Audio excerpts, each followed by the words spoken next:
नमस्कार दोस्तों, welcome to आरंभ एजुकेशन एम्पावरिंग एस्पिरेंट्स। देखिए, आज की वीडियो में मैं जो टॉपिक आपको करवाने वाला हूँ स्व सहायता समूह से रिलेटेड, वो 2012 के पेपर में भी वहाँ से क्वेश्चन आए हुए हैं और 2017 के पेपर में भी वहाँ से क्वेश्चन आए हुए हैं। और मैं आपको इस बार भी वहाँ से बिल्कुल क्वेश्चन आने के चांसेस है, क्योंकि वो टॉपिक बहुत ज़्यादा इंपॉर्टेंट है। आज की टॉपिक वीडियो में हम लोग दो चीज़ को कवर करेंगे। एक, स्व सहायता समूह को आय कहाँ से मिलता है, कहाँ कहाँ से क्या क्या उसके आय के स्रोत हैं, और दूसरा स्व सहायता समूह का पूंजीकरण, कैपिटलाइजेशन, कि कितने समय में स्व सहायता समूह जो है वो बैंक अकाउंट खुलवाने के लिए पात्र होता है, कितना माह पुराना होता है तो उसको चक्री निधि मिलती है, कितना माह पुराना होता है तो उसको कम्युनिटी इन्वेस्टमेंट फंड मिलता है। वो सारी चीज़ों को कवर करेंगे। 2012-17 दोनों में ही यहाँ से पेपर में क्वेश्चन आए हुए हैं। वीडियो को एंड तक देखिएगा। वीडियो अच्छा लगेगा तो वीडियो को लाइक करिएगा, चैनल को सब्सक्राइब करिएगा, ज़्यादा से ज़्यादा शेयर करिएगा। चलिए शुरू करते हैं। तो सबसे पहले हम लोग देखते हैं आय के स्रोत।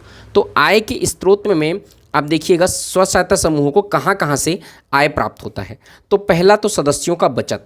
स्व सहायता समूह के सदस्य जो रहते हैं, है ना, वैसे तो 10 से 20 स्व सहायता समूह के सदस्य होते हैं नॉर्मली सामान्य कंडीशन में, और अगर स्व सहायता समूह के सदस्य 20 से ज़्यादा होते हैं तो वो स्व सहायता समूह के सदस्यों को, उस स्व सहायता समूह को छत्तीसगढ़ सोसाइटी रजिस्ट्रीकरण अधिनियम के तहत पंजीकृत कराना पड़ता है, और वो स्व सहायता समूह जो होते हैं वो उसके नियम के अधीन काम करते हैं। और जो स्व सहायता समूह की सदस्य संख्या 10 से 20 होती है, वे स्व सहायता समूह अपना नियम स्वयं बना सकते हैं। तो देखिए, मैं 10 से 20 वालों की ही बात कर रहा हूँ। समूह के सदस्यों का बचत जो होता है, वहाँ से उनके पास पैसा आता है कि सारे सदस्य जो रहते हैं वो एक निश्चित मात्रा में समूह जो है वो आपस में मिल के तय करता है कि भाई, जैसे एक एग्जाम्पल के लिए 200 रुपये समूह जो है वो बचत करेगा, तो वो तय कर दिया और उतना ही उतना हर सप्ताह जो रहता है वो समूह के सदस्य जो है वो बचत करते हैं अपना पैसा बचा के। दूसरा, सदस्यों को दिए गए ऋण पर ब्याज। अब जो टोटल जो पैसा आय रहता है समूह में, उन पैसों से स्व सहायता समूह जो रहता है वो अपने सदस्यों को ज़रूरत के हिसाब से आजीविका चलाने के लिए ऋण देता है, और उस ऋण पर कुछ ब्याज लेता है। और वो ब्याज की राशि सामान्यतः जो रहती है नॉर्मली ये 2% रहती है। ये कम ज़्यादा हो सकता है, समूह के सदस्य आपस में मिलकर इस ब्याज की राशि को तय करते हैं। तो जो भी पैसा दिया, मान लो जाए 1000 रुपये दिया और 2% ब्याज पर जो है वो उस राशि को वापस मिला, तो ये समूह के पास पैसा बढ़ रहा है कि नहीं, तो ऋण पर ब्याज जो रहता है उससे समूह के पास पैसा आता है। तीसरा, संगठनों से प्राप्त आय। तो संगठन से प्राप्त आय, क्लस्टर लेवल फेडरेशन को, CLF को 1 से 1.5 करोड़ की राशि जो होती है, 1 से 1.5 CR, इसकी राशि जो रहती है वो सामुदायिक निवेश कोष के रूप में मिलती है। CLF नीचे विलेज ऑर्गेनाइजेशन को देता है, मतलब ग्राम संगठन को देता है, और ग्राम संगठन जो रहता है वो अलग अलग स्व सहायता समूह को ये राशि जो रहती है वो वितरित करता है। तो एक तो ये हो गया CLF। दूसरा, चक्री निधि होती है, वो 15,000 रुपये दी जाती है, वो एक रिवॉल्विंग फंड हो गया। तो संगठनों से कई प्रकार की, ऊपर से संगठनों से जो है वो प्राप्त होता है, जो आय रहता है वो उससे भी क्या प्राप्त होता है, संगठनों से प्राप्त आय कहते हैं, स्व सहायता समूह को आय प्राप्त होता है। और चौथा, बैंक ऋण। तो स्व सहायता समूहों को बैंक से भी ऋण प्राप्त होता है। जब स्व सहायता समूह जो रहते हैं वो 6 महीना पुराना हो जाते हैं तो उनको बैंक से भी ऋण मिल जाता है। तो मैं यही आपको बताना चाह रहा हूँ, ये 4 समूह के आय के स्रोत होते हैं। तो अब अपन देखेंगे कि कब जो रहते हैं समूह को बैंक खाता खुलवाने के लिए पात्र हो जाता है, कब वो रिवॉल्विंग फंड के लिए यानी चक्री निधि के लिए पात्र हो जाता है, तो वो वाला टॉपिक देखेंगे। तो अब देखिए, इस टेबल से आपको समझ में आ रहा होगा कि देखिए, सबसे पहले इंटरनल लैंडिंग, मतलब पहली मीटिंग। जब स्व सहायता समूह की पहली मीटिंग होती है तो इस स्व सहायता समूह के पहली मीटिंग में सब सदस्य जो रहते हैं वो बचत करते हैं। ठीक है, अपनी बचत को जो रहते हैं स्व सहायता समूह में सारे सदस्य जो रहते हैं अपनी बचत को स्व सहायता समूह के फंड में जमा करवाते हैं पहली मीटिंग में। उसके बाद आ गया दूसरा मीटिंग, यानी जो दूसरा मंथ होता है, मतलब पहला मीटिंग में बचत को जमा कराते हैं। जब 2 माह पुराना हो जाता है स्व सहायता समूह, जब स्व सहायता समूह 2 माह पुराना हो जाता है तो बैंक में, पास के बैंक में सेविंग अकाउंट खुलवाया जाता है। बचत खाता जो है वो पास के किसी बैंक में, निकट बैंक में खुलवाया जाता है सेविंग अकाउंट। तो पेपर में कैसा सवाल आएगा कि कितने माह के बाद स्व सहायता समूह का बैंक अकाउंट खोलना अनिवार्य हो जाता है। तो 2 माह के बाद जो रहता है, 2 माह जब पुराना हुआ स्व सहायता समूह तो बैंक खाता खुलवाना पड़ता है। तीसरा, रिवॉल्विंग फंड, यानी इसी को कहते हैं चक्री निधि। तो कितने माह के बाद स्व सहायता समूह चक्री निधि के पात्र हो जाता है, तो वो है 3 से 4 माह। 3 से 4 माह जब पुराना हो जाता है, मतलब 3 माह पुराना है ना। यही सवाल जो था वो एडीओ 2017 में आया हुआ था।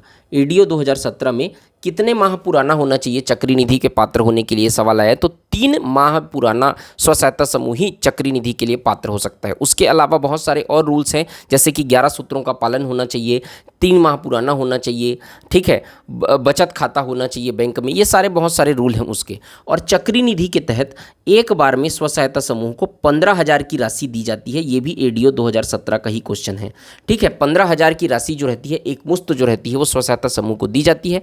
और ये जो राशि होती है वो अनुदान की राशि होती है। अनुदान की राशि मतलब वह राशि जिसको वापस नहीं करना रहता है, ठीक। और चक्री निधि जो रहता है वो जारी करने वाली जो संस्था है वो है जनपद या जिला पंचायत।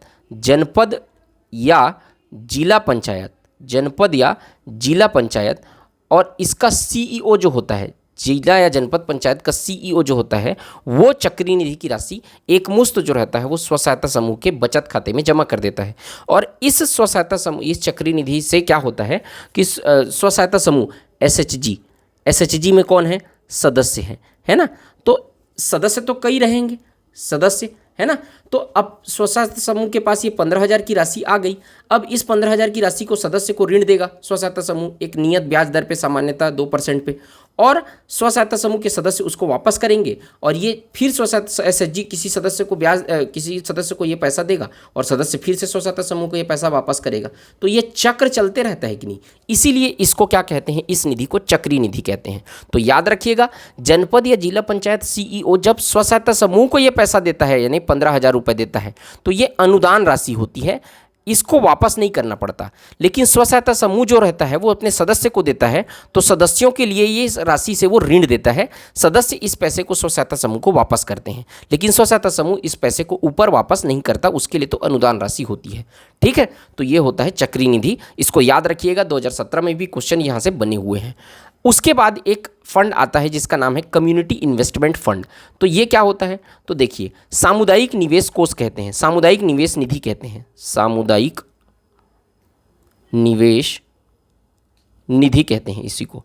ये सामुदायिक निवेश निधि जो होता है वो 6 माह जब हो जाता है, चक्री मतलब कि स्व सहायता समूह जब 6 माह पुराना हो जाता है, तब कोई भी स्व सहायता समूह जो रहता है वो सामुदायिक निवेश निधि को प्राप्त करने के लिए पात्र होता है। कितना माह पुराना स्व सहायता समूह होना चाहिए, तो 6 माह पुराना स्व सहायता समूह जो है वो होना चाहिए। सामुदायिक निवेश निधि के तहत किसी भी स्व सहायता समूह को 60,000 से लेके 75,000 तक की राशि दी जाती है। 60,000 से लेकर 75,000 रुपये तक की राशि दी जाती है। एक्चुअल में क्या होता है, ये सामुदायिक निवेश निधि जो है क्लस्टर लेवल फेडरेशन को 1 से 1.5 करोड़ रुपए की राशि जो रहता है वो क्लस्टर लेवल फेडरेशन या संकुल स्तरीय संगठन को दी जाती है।